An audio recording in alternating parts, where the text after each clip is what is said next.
दोस्तों आज हम लोग के साथ सेट नंबर 16 डिस्कस करने वाले हैं। उम्मीद करते हैं कि सेट आप लोग को बहुत ही पसंद आएगा। ठीक है दोस्त, और साथ साथ ये बताना चाहते हैं कि ये सेट आपको डेली सुबह 6 बजे आपको डेली मिलता है। ठीक, तो और एक सेट जो है शाम को 7 बजे, यानी डेली आप लोग के लिए हम 2 सेट लाते हैं। ठीक, तो चलिए स्टार्ट करते हैं हम लोग क्वेश्चन नंबर 41 से। ठीक है दोस्त, चलिए। और एक चीज़ और बताना चाहते हैं कि आप लोगों की डिमांड है कि सर मैथ और रीजनिंग भी लाइए, तो जल्दी आप लोग के लिए मैथ और रीजनिंग ये जो 40 क्वेश्चन जो छूट रहा है वो भी आएगा। ठीक है, तो थोड़ा सा वेट करें, 1-2 दिन आपको मिल जाएगा। ठीक है दोस्त, चलिए तो स्टार्ट करते हैं हम लोग क्वेश्चन नंबर 41। क्वेश्चन नंबर 41 कहता है साबुत मूंग या चना को रात भर पानी में भिगोकर फिर 1 या 2 दिन छोड़ देते हैं, तो सबसे पहले जो भाग अंकुरित होता है वह है कौन। तो याद रखिए सबसे पहले कौन सा भाग अंकुरित होता है, तो वह जड़ होता है। ठीक है, जड़ सबसे पहले क्या होता है, अंकुरित होता है। ठीक है, तो चलिए आगे। क्वेश्चन 42 कहता है मनुष्य में श्वेत रुधानुओं यानी जो श्वेत जो ब्लड होता है, श्वेत रक्त कण जो होते हैं, उसका जीवन काल आपको बताना है कितना होता है। तो याद रखिए, ठीक है, इसका राइट आंसर हो जाएगा आपका ये हो जाएगा 10 से कम दिन। याद रखिएगा 10 सेकेंड। अब जब डब्ल्यूबीसी की बात है तो याद रखिएगा डब्ल्यूबीसी का जो आकार होता है, यानी डब्ल्यूबीसी जो होता है वह आरबी से क्या होता है, थोड़ा बड़ा होता है। ठीक, याद रखिएगा।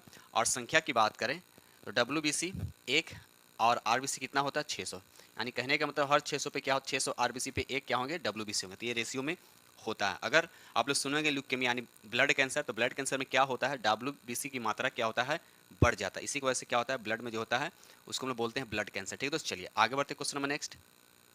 ये रहा क्वेश्चन नंबर आपका 43। कहता है निम्न में कौन सा ऊर्जा का परंपरागत स्रोत है। तो याद रखिए इसका राइट आंसर हो जाएगा आपका डी हो जाएगा, जीवाश्म ईंधन जो है परंपरागत स्रोत है। ठीक है दोस्त, चलिए आगे बढ़ते क्वेश्चन नंबर नेक्स्ट।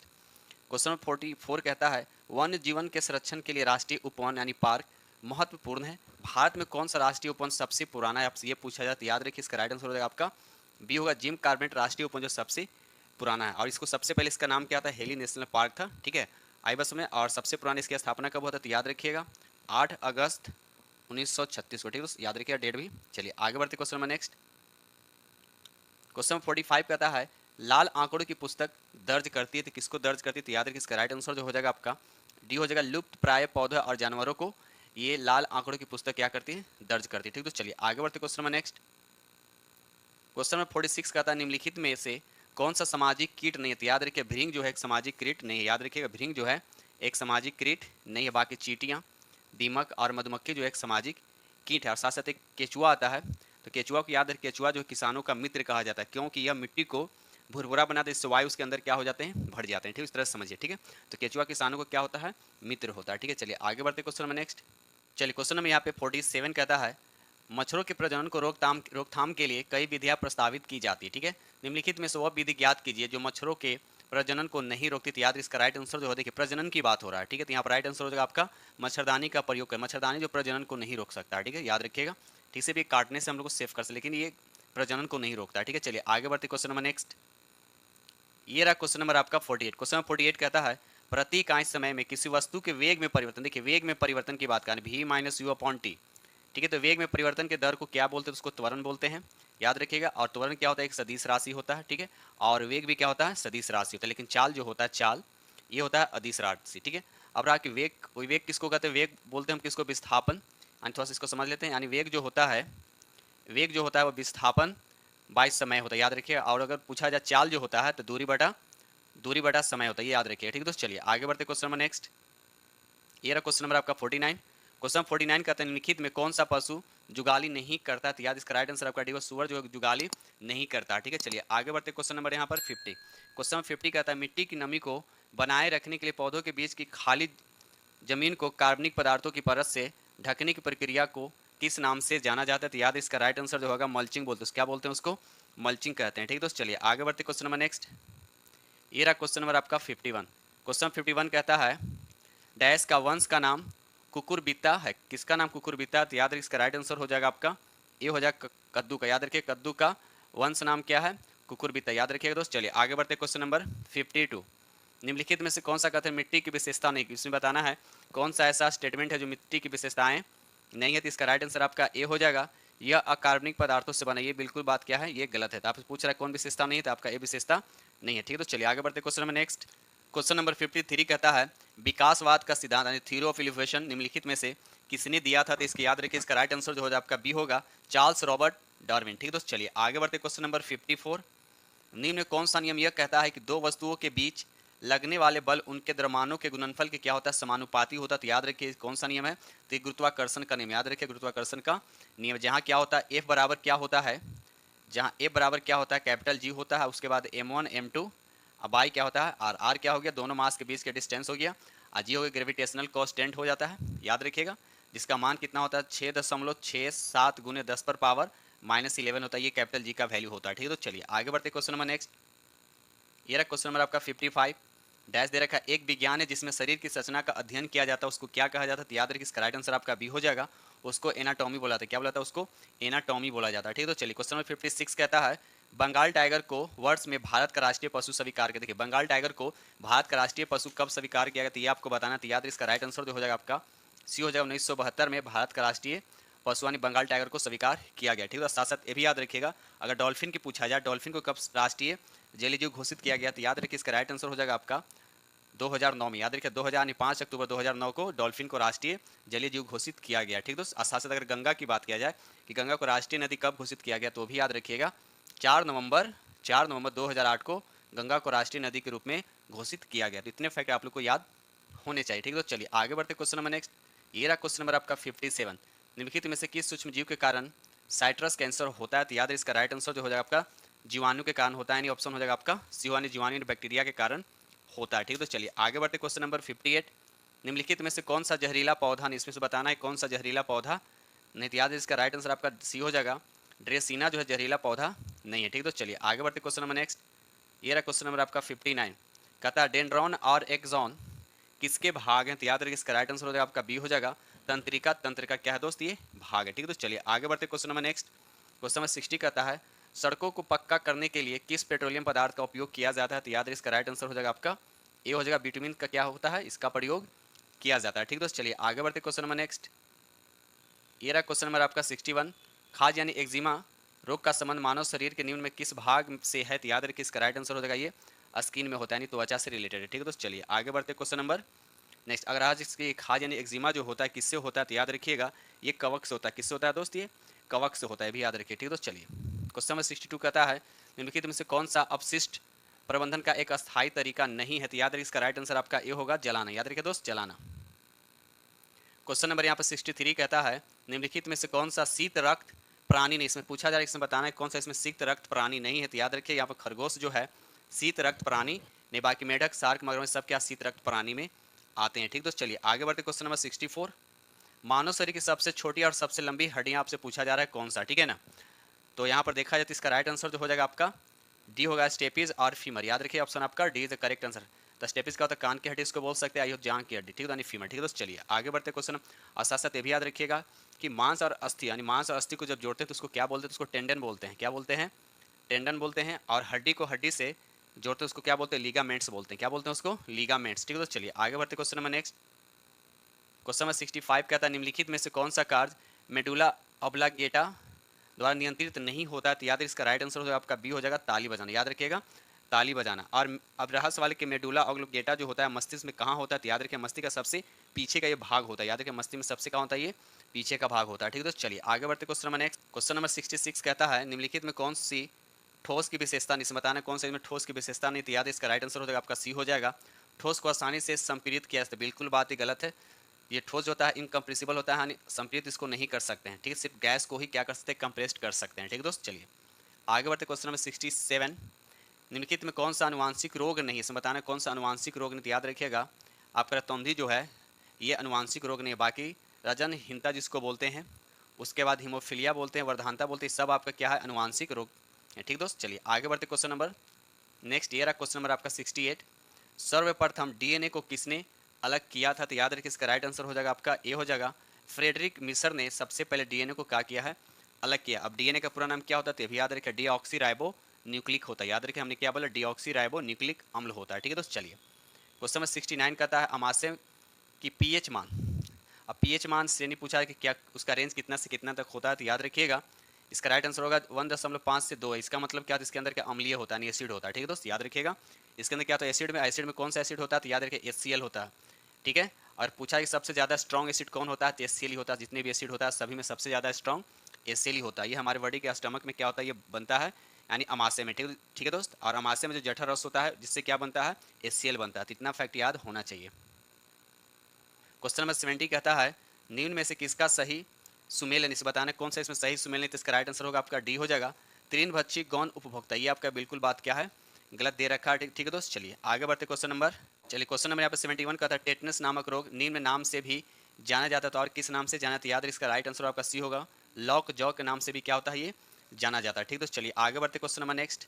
ये रहा क्वेश्चन नंबर आपका 72, मानव की आहार नाल के विभिन्न भागों के सही क्रम का चयन करना है। तो याद है इसका राइट आंसर आपका क्या होगा, ये होगा मुख, उसके बाद ग्रसिका, उसके बाद अमाशय, उसके बाद क्षुद्रांक, उसके बाद बृहदांत। याद रखिए दोस्त, चलिए आगे बढ़ते क्वेश्चन नंबर नेक्स्ट। ये रहा आपका बताना है 73, टार्टरिक अम्ल पाया जाता है। आपको बताना है कि टार्टरिक अम्ल किस में पाया जाता है। तो देखिए यहाँ पर अंगूर में पाया जाता है और कच्चे आम में पाया जाता है। ठीक है, यानी सी इसका राइट आंसर होगा, यानी 3 और 4 याद रखिएगा। नींबू में क्या होता है, सिट्रिक अम्ल पाया जाता है, और आंवला में भी वही पाया जाता है। ठीक है दोस्त, चलिए आगे बढ़ते question number next.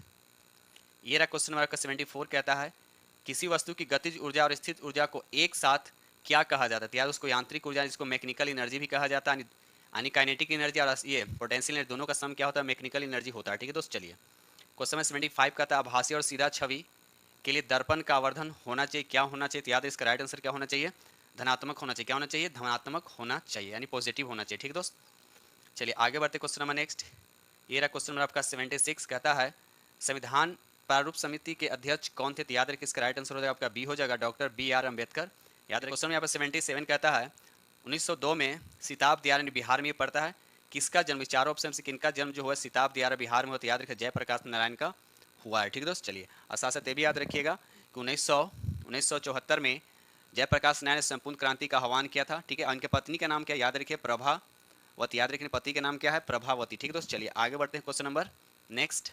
Question number यहाँ पर 78 कहता है स्लेट किस प्रकार की चट्टान है। आपको बताना है स्लेट जो किस प्रकार की चट्टान है। याद रखिएगा ये रूपांतरित चट्टान। याद रखिए कैसा, किस तरह का है, तो रूपांतरित चट्टान है। ठीक है दोस्त, चलिए आगे बढ़ते 79 का भारत में अभ्रक के महत्वपूर्ण उत्पादक राज्य आपसे पूछा गया। तो याद है इसका राइट आंसर जो हो जाएगा आपका बी हो जाएगा, बिहार और झारखंड जो है अभ्रक उत्पादन राज्य। ठीक दोस्त, चलिए आगे बढ़ते क्वेश्चन नंबर नेक्स्ट। ये रहा क्वेश्चन नंबर आपका 80। क्वेश्चन नंबर 80 कहता है हीराकुंड प्रोजेक्ट इस नदी पर, आपको बताना है कि किस नदी पे हीराकुंड है। तो याद है इसका राइट आंसर हो जाएगा महानदी। महानदी कहाँ, तो याद रखिए उड़ीसा में है। कहाँ, उड़ीसा में। उड़ीसा में किस जिला में, तो याद रखिए सबलपुर जिला में। ठीक दोस्त, अगर इसकी लंबाई की बात करें तो याद रखिए इसका 4800 मीटर इसकी लंबाई है। याद रखिएगा। ठीक है, तो एक और क्वेश्चन इससे पूछा जाता है, इसी से रिलेटेड से कहता है एक सतलज नदी पर जो बांध बनाया गया है जिसको बोलते हैं हम लोग भाखड़ा नागल बांध। ठीक है दोस्तों, याद रखिए वो कहाँ है, पंजाब में। तो दोनों में लोग बहुत कंफ्यूज होते हैं, हीराकुंड बांध और भाखड़ा नागल बांध दोनों में। तो भाखड़ा नागल कहाँ है, तो पंजाब में। याद रखिएगा सतलज नदी पे है। और हीराकुंड बांध कहाँ है, तो उड़ीसा में। और किस नदी पे, तो महानदी पे। ठीक है दोस्त, चलिए एक होता है टिहरी बांध। ये टिहरी बांध, इससे भी लोग कंफ्यूज है। टिहरी बांध का उत्तराखंड में किस नदी पे, तो भागीरथी नदी पे। याद रखिएगा। ठीक है दोस्त, चलिए आगे बढ़ते क्वेश्चन नंबर नेक्स्ट। ये रहा क्वेश्चन नंबर आपका 81, मध्यरात्रि का स्वरूप का देश किस देश को कहा जाता है। याद रखिए नार्वे को कहा जाता है। नार्वे जो किस महादेश में पड़ता है, प्लीज कमेंट सेक्शन में जरूर बताइएगा। अब रहा सवाल कि मध्यरात्रि का सूर्य को क्यों कहा जाता है, क्योंकि मध्यरात्रि के समय भी सूर्य दिखाई देता है, इसीलिए इस देश को क्या कहा जाता है, मध्यरात्रि का सूर्य का देश कहा जाता है। ठीक दोस्त, चलिए और जापान को क्या कहा जाता है, जापान को कहा जाता है उगते हुए सूर्य का देश। यानी सबसे पहले सूर्योदय कहाँ होता है, किस देश में होता है, तो याद रखिए जापान में होता है। ये याद रखिए। ठीक दोस्त, चलिए क्योंकि ये पूरी तरह से ये पूरब में पड़ता है। ठीक है, चलिए आगे बढ़ते क्वेश्चन नंबर 82।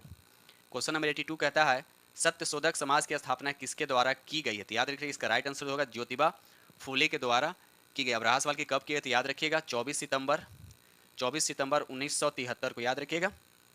चलिए आगे बढ़ते क्वेश्चन नंबर नेक्स्ट।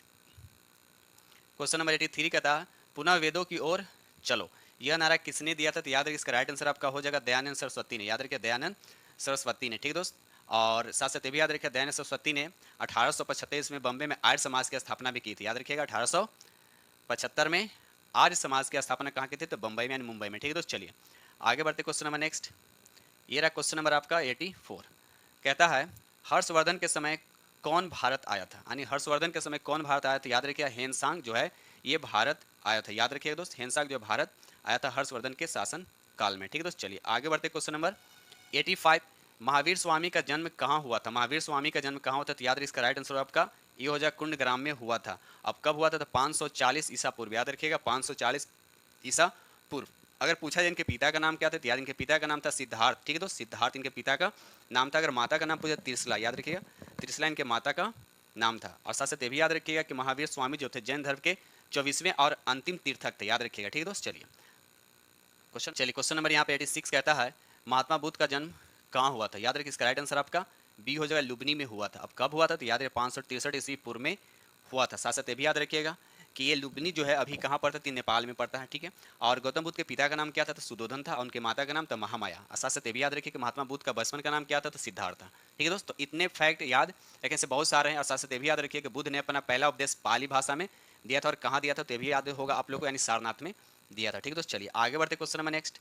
ये रहा क्वेश्चन नंबर आपका 87, मैथिली भाषा को भारतीय संविधान की 8वीं सूची में किस वर्ष सम्मिलित किया गया था, तो याद रखिए इसका राइट आंसर जो हो जाएगा आपका सी हो जाएगा, 2003 में सम्मिलित किया गया था। तो अब रहा सवाल कि 2003 में जब सम्मिलित किया गया था तो कौन सा संविधान संशोधन के द्वारा, याद रखिए 92 यानी 92वें संविधान संशोधन के द्वारा 8वीं सूची में मैथिली भाषा को 2003 में जोड़ा गया, ठीक दोस्त। चलिए आगे बढ़ते question number next. Question number 88 कहता है जगदीशपुर यानी बिहार में पड़ता है कि कुंवर सिंह का संबंध था, आपको बताना है किससे संबंध था, तो याद रखिएगा इसका राइट आंसर आपका होगा 1857 के विद्रोह से इनका संबंध था, ठीक है दोस्त। चलिए आगे बढ़ते क्वेश्चन नंबर नेक्स्ट। ये रहा क्वेश्चन नंबर आपका 89, भोला पासवान शास्त्री बिहार के मुख्यमंत्री रहे, तो बताना है कि कितने बार ये बिहार के मुख्यमंत्री रहे, तो याद रखिए 3 बार बिहार के मुख्यमंत्री रहे हैं, ठीक दोस्त। चलिए और अभी अब मुख्यमंत्री कौन, नीतीश कुमार, तो पता ही होगा।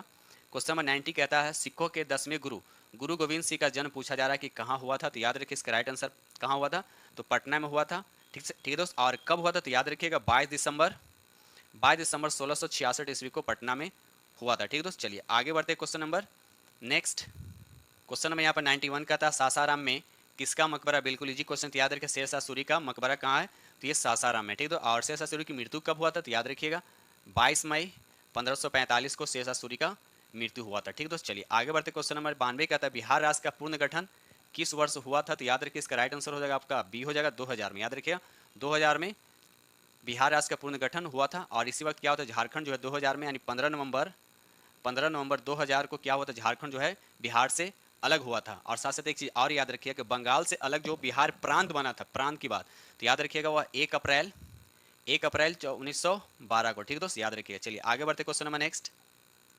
ये रहा क्वेश्चन नंबर आपका 93 का था भारत का राष्ट्रीय जलीय जीव, तो बहुत बार डिस्कस कर चुका, तो आपको पता ही होगा कौन होगा, डॉल्फिन होगा भारत का राष्ट्रीय जलीय जीव। तो याद रखिए इसको कब राष्ट्रीय जीव घोषित किया, तो याद रखिए 2009 में, याद रखिए 2009 में, ठीक है दोस्त। चलिए आगे बढ़ते क्वेश्चन नंबर 94 कहता है सन्यास सेन किस देश से संबंधित है तो याद रखिए इसका राइट आंसर हो जाएगा आपका चीन से संबंधित है, ठीक है दोस्त। चलिए आगे बढ़ते question number next.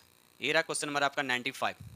Question number 95 कहता है विश्व मानवाधिकार दिवस कब मनाया जाता है, तो याद रखिए कि 10 दिसंबर को मनाया जाता है, ठीक है। चलिए आगे बढ़ते क्वेश्चन नंबर 96 कहता है तमिलनाडु के तटीय क्षेत्र वर्षा प्राप्त होता है तो कब होता है, तो इसका राइट आंसर आपका सी हो जाएगा मुक्तः यह शीतकालीन यानी ठंडे के मौसम में बारिश होती है। यहाँ पे 97 कहता है निम्नलिखित में कौन परवालों से निर्मित है, तो याद रखिए इसका राइट आंसर हो जाएगा आपका सी हो जाएगा लक्षद्वीप जो है ये क्या है परवालों से निर्मित है, ठीक है दोस्त। चलिए आगे बढ़ते हैं। सब ये भी क्वेश्चन पूछा जा सकता है कि लक्षद्वीप का सबसे बड़ा द्वीप का नाम क्या, याद रखिए आंड्रेट द्वीप, याद रखिएगा आंड्रेट द्वीप कहाँ थी, लक्षद्वीप में यानी लक्ष्य समूह में, ठीक है दोस्त। चलिए और लक्षद्वीप का पूछा है कि इसका राजधानी कहाँ, तो याद रखिए कवारती इसका क्या है राजधानी, कवारती इसकी क्या है राजधानी किसका, तो लक्षद्वीप का, ठीक है दोस्त। चलिए आगे बढ़ते क्वेश्चन नंबर नेक्स्ट। ये रहा क्वेश्चन नंबर आपका 98 कहता है निम्नलिखित में से कौन भारत की सीमा को स्पर्श करता है, देखिए इसमें कौन जो भारत की सीमा को स्पर्श करता है देखा जाए तो अरब सागर भी करता है, बंगाल की खाड़ी भी करता है और हिंद महासागर भी, तो उपयुक्त में से क्या हो जाएगा डी। आपको पता है बंगाल की खाड़ी किधर है, तो पूरब बोल सकते हैं, अरब सागर क्या है आप ये बोल सकते हैं वेस्ट की तरफ, थोड़ा साउथ में भी है, पूरा का पूरा साउथ में कौन है तो आपका हिंद महासागर, ठीक है दोस्त। चलिए आगे बढ़ते क्वेश्चन नंबर 99 कहता है क्वेश्चन नंबर 99 कहता है कि सहाद्री भाग कौन है इसमें, तो याद रखिए इसका राइट आंसर हो जाएगा आपका पश्चिमी घाट। पश्चिमी घाट एक तरह से क्या होता है सहाद्री घाट में आता है। अब रहा सवाल कि पश्चिमी घाट में कौन कौन से स्टेट विस्तार यानी फैला हुआ, तो याद रखिए इसमें गुजरात, महाराष्ट्र, गोवा, कर्नाटक और केरल पश्चिमी घाट में आते हैं, ठीक दोस्त। चलिए आगे बढ़ते क्वेश्चन नंबर नेक्स्ट। ये रहा क्वेश्चन नंबर आपका 100। छोटा नागपुर का पठार विस्तृत है, आपको बताना है छोटा नागपुर का पठार विस्तृत है कहाँ, ये सिर्फ झारखंड में ही है, याद रखिए छोटा नागपुर पठार कहाँ है झारखंड में ही है, ठीक है दोस्त। चलिए आगे बढ़ते हैं। और साथ साथ एक क्वेश्चन और कभी कभी बन जाता है कि मालवा का पठार कहाँ, तो याद रखिए यह मध्य प्रदेश में पड़ता है, ठीक है दोस्त। चलिए आगे बढ़ते क्वेश्चन नंबर 101। निम्नलिखित महीनों में से कौन सा एक बिहार में, हाँ कह रहे निम्नलिखित महीनों में से कौन एक बिहार में अधिक लंबे दिन वाला महीना होता है, तो याद रखिए इसका राइट आंसर हो जाएगा जून। जून का महीना क्या होता है सबसे लंबा दिन वाला होता है, ठीक है दोस्त। चलिए आगे बढ़ते क्वेश्चन नंबर नेक्स्ट। ये रहा 102। निम्नलिखित नदियों में से किसके तट पर पटना स्थित है, तो बिल्कुल इजी क्वेश्चन दे रखा है गंगा के तट पर है, ठीक है दोस्त। चलिए आगे बढ़ते क्वेश्चन नंबर 103 कहता है भूमध्य रेखा ग्लोब को विभाजित करते, भूमध्य रेखा जो ग्लोब को विभाजित करती है, तो याद रखिए इसका राइट आंसर आपका ए होगा क्षैतिजिक समान अर्धभागवानी। अगर इस तरह से ग्लोब है तो इसको दो भागों में क्या करता है, डिवाइड कर देता है, ठीक है। तो इसको ये क्या होगा, भूमध्य रेखा जिसका अक्षांश कितना होता है 0 डिग्री होता है, ये पूरब से पश्चिम होता है, ठीक है दोस्त, ये होता है अक्षांश रेखा, ठीक है। तो कमेंट सेक्शन में बताइए टोटल अक्षांश रेखा कितना होता है, ठीक है। चलिए आगे बढ़ते क्वेश्चन नंबर नेक्स्ट। ये रहा क्वेश्चन नंबर आपका 104, निम्नलिखित नदियों में से कौन सी बिहार से होकर बहती है, तो याद रखिए इसका राइट सिंपल सा आंसर देना है, यानी गंगा जो बिहार से होकर बहती है। अब देखिए क्वेश्चन यहाँ बिहार से, तो जाहिर से बताइए क्वेश्चन ये भी बन सकता है कि ये गंगा नदी जो है बिहार के कितने जिलों से होकर बहती है, तो याद रखिए 12 जिलों से होकर बहती है, ठीक दोस्त। चलिए आगे बढ़ते हैं। अब रहा सवाल ये भी कि ये बिहार में गंगा नदी की लंबाई कितना है, तो 445 किलोमीटर बिहार में इसकी लंबाई है, ठीक दोस्त। और कुल लंबाई अगर पूछा जाए कि गंगा नदी की कुल लंबाई कितना है, तो 2525 किलोमीटर इसका कुल लंबाई है, ठीक है दोस्त। चलिए इतने फैक्ट आप लोग याद रखिएगा। चलिए आगे बढ़ते क्वेश्चन नंबर नेक्स्ट। चलिए क्वेश्चन नंबर यहाँ पे 105 कहता है गोत्र शब्द का प्रयोग सर्वप्रथम कहाँ हुआ था, तो याद रखिए इसका राइट आंसर आपका हो जाएगा ऋग्वेद में गोत्र शब्द का सबसे पहले प्रयोग हुआ था, ठीक है। तो चलिए आगे बढ़ते क्वेश्चन नंबर 106 कहता है सारनाथ स्तंभ का निर्माण करवाया था, तो किसने करवाया था, तो अशोक ने करवाया था, ठीक है। तो चलिए आगे बढ़ते क्वेश्चन नंबर नेक्स्ट। ये रहा क्वेश्चन नंबर आप 107, बिहार के पहले सत्याग्रही कौन बने थे, तो याद रखिए इसका राइट आंसर आपका सी हो जाएगा श्री कृष्ण सिंह, याद रखिए श्री कृष्ण सिंह बने थे, ठीक है दोस्त। चलिए क्वेश्चन नंबर 108 कहता है निम्नलिखित में कौन सा एक मनरेगा का उद्देश्य है, तो याद रखिए उपयुक्त में से सभी ए बी सी, यानी राइट आंसर हो जाएगा आपका डी हो जाएगा, ठीक है दोस्त। चलिए आगे बढ़ते क्वेश्चन नंबर नेक्स्ट। ये रहा क्वेश्चन नंबर आपका 109 कहता है किस अभिलेख में अशोक का नाम उल्लेख है, ये बताने किस अभिलेख में अशोक का नाम उल्लेख है, तो याद रखिए इसका राइट आंसर आपका डी हो जाएगा मास्की का लघु शिलालेख में अशोक का नाम क्या उल्लेखित है, याद रखिएगा दोस्त। चलिए आगे बढ़ते क्वेश्चन नंबर 110, बार बार बाढ़ आने का मुख्य कारण बताना है कि बार बार जो बाढ़ आता है उसका मुख्य कारण क्या है, तो मृदा प्रदन यानी मृदा मिट्टी को हटना हो गया, वन उन्मूलन मानी जंगलों का कटना, और नदी तल में गाद, कुल मिलाकर तीनों जो रीजन है ये क्या है बाढ़ आने का सबसे बड़ा कारण है, ठीक है दोस्त। चलिए क्वेश्चन नंबर 111 कहता है संसार में सबसे अधिक वर्षा वाला स्थान कहाँ है, तो याद रखिए इसका राइट आंसर आपका डी होगा मसीनराम, और मसीनराम कहाँ, तो याद रखिए ये मेघालय में पड़ता है, कहाँ पड़ता है, तो मेघालय में पड़ता है, ठीक है दोस्त। चलिए दुनिया में सबसे ज़्यादा बारिश यहीं पर होता है, ठीक है। चलिए आगे बढ़ते question number next. Question number 112 का था बिहार के आर्थिक सर्वेक्षण पहली बार किस वित्तीय वर्ष के लिए प्रकाशित किया गया था, तो याद रखिए इसका राइट आंसर हो जाएगा 2006 से 2007 के लिए प्रकाशित किया गया था। क्वेश्चन नंबर 113 कहता है मई 2023 में प्रधानमंत्री नरेंद्र मोदी किस देश के प्रसिद्ध बैस्टिल डे परेड में गेस्ट ऑफ ऑनर के रूप में आमंत्रित किया गया था, तो इसका राइट आंसर आपका सी हो जाएगा, यानी फ्रांस, याद रखिए दोस्त फ्रांस। चलिए आगे बढ़ते क्वेश्चन नंबर नेक्स्ट। ये रहा क्वेश्चन नंबर आपका 114, द हेराम्बी फैक्टर किसने लिखी है, तो याद रखिए इसका राइट आंसर आपका सी हो जाएगा श्री गुरजीत सिंह ने लिखी है, ठीक है दोस्त। चलिए आगे बढ़ते क्वेश्चन 115 कहता है अफ्रीका के किस क्षेत्र में संयुक्त राष्ट्र शांति अभियान के लिए महिला सैनिकों की अब तक की सबसे बड़ी टुकड़ी को तैनात किया गया था, इसका राइट आंसर आपका हो जाएगा अबे, याद रखिएगा अबे, ठीक है दोस्त। चलिए आगे बढ़ते क्वेश्चन नंबर नेक्स्ट। ये रहा क्वेश्चन नंबर आपका 116 कहता है फरवरी 2023 में भारत के पहले electric AC double decker bus का उद्घाटन किससे किया गया है, तो याद रखिए इसका राइट आंसर आपका ए हो जाएगा स्विच EIV22 से किया गया, ठीक दोस्त। चलिए क्वेश्चन नंबर 117 कहता है सऊदी अरब 2023 के अंत में अंतरिक्ष मिशन पर जाने वाली देश की पहली महिला अंतरिक्ष यात्री का नाम बताना, तो इसका राइट आंसर हो जाएगा आपका बी हो जाएगा रेयाना बरनावी, याद रखिएगा रेयाना बरनावी, ठीक दोस्त। चलिए आगे बढ़ते क्वेश्चन नंबर नेक्स्ट। मार्च 2023 में अंडर 21 समूह में पाक जलडमरू में सबसे तेज तैरने का नया रिकॉर्ड किसने बनाया, तो याद रखिए इसका राइट आंसर आपका ए हो जाएगा संपन्ना रमेश सेलार, याद रखिएगा दोस्त। चलिए आगे बढ़ते क्वेश्चन नंबर 119 कहता है 14 अप्रैल 2023 को असम में एक ही स्थान पर किए गए सबसे बड़े बिहू नृत्य के लिए कितने बिहुआ और बिहुती कलाकारों ने गिनीज वर्ल्ड रिकॉर्ड हासिल किया, तो याद इसका राइट आंसर आपका बी हो जाएगा 11,304, ठीक है दोस्त। चलिए आगे बढ़ते क्वेश्चन नंबर। ये रहा क्वेश्चन नंबर आपका 120 कहता है महिलाओं की 68 किलोग्राम वर्ग में एशियाई कुश्ती चैंपियनशिप में रजत पदक किसने जीता, तो याद इसका राइट आंसर आपका बी हो जाएगा निशा दाही, याद रखिएगा दोस्त निशा दाही, ठीक है। तो इस तरह से हमने आप लोगों के साथ 80 MCQ डिस्कस किया हूं और उम्मीद करता हूं कि ये सेट आप लोग को बहुत ही पसंद आएगा। और आप लोग का डिमांड है कि सर मैथ और रीजनिंग भी कराएं, तो जल्द आप लोग के लिए हम मैथ और रीजनिंग जो 40 क्वेश्चन जो बच रहा है उसको भी हम जल्द आप लोग के लिए लेकर आ रहे हैं, ठीक दोस्त। बस पेशेंस बनाए रखें और जो फ्रेंड इस चैनल पर नए हैं चैनल को सब्सक्राइब जरूर कर लें और साथ में बेल आइकन को प्रेस करना नहीं भूलिएगा कि जो भी हम नोटिफिकेशन दे उसका आप लोग को आप तक जल्द से जल्द पहुंच जाए, ठीक दोस्त। तो इसी के साथ वीडियो करते हैं समाप्त और मिलते हैं आप लोग से नेक्स्ट वीडियो में, तब तक के लिए थैंक यू।